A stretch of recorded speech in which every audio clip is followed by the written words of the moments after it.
Earlier this morning at about 1:40 a.m., officers from the 60th Precinct responded to an apartment at 3325 Neptune Avenue in response to a 911 call placed by a concerned family member who was at a different location. And the caller indicated that she was concerned that her family member may have harmed her 3 small children. Officers responded to that apartment. They received no answer to a knock on the door. And inside the building, they were met by an individual who identified himself to be the father of one of the children, who expressed similar concerns and said that he believed that the woman and the children were on the boardwalk here in Coney Island. The officers began, along with other officers from the 60th Precinct, a search for the woman and her children.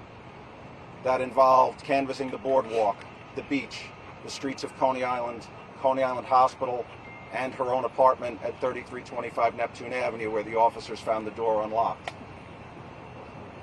This search continued for approximately 90 minutes until the officers, in response to an additional 911 call, were directed to Brighton 6th Street and Riegelman Boardwalk, which is approximately 2 miles down the boardwalk from where we are now. At that location, the officers found a 30-year-old female, believed to be the mother of the 3 children. She was accompanied by other family members, but not the children. The search now intensified. Aviation units, harbor units, and additional canvases of the shoreline.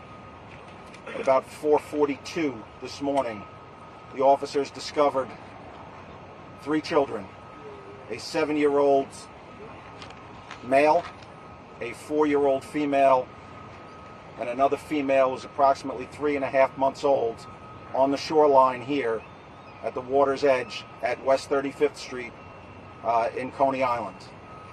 The officers immediately initiated life-saving measures, including CPR, on the children, and they were rushed to Coney Island Hospital, where they were regrettably pronounced deceased. So, best we can tell at this point, and again, it's preliminary, there is no indication of abuse and a prior history of abuse or neglect of these children. So right now we're looking for witnesses. We don't know exactly what happened here yet, Rocco. We're going to try to piece this all together. We know that the children are found here. Officers retrieve them from the shoreline, attempt to revive them, which ultimately fails, and we know that she's found 2 miles away. What we need to put together is what happened before and then in the in-between. Thank you, everybody. Thank you. She is at the station house. She's not in custody at this point. She is at the station house. Thank you very much, guys. Thanks, Chief. Thanks for watching our YouTube channel. Follow today's top stories and breaking news by downloading the NBC News app.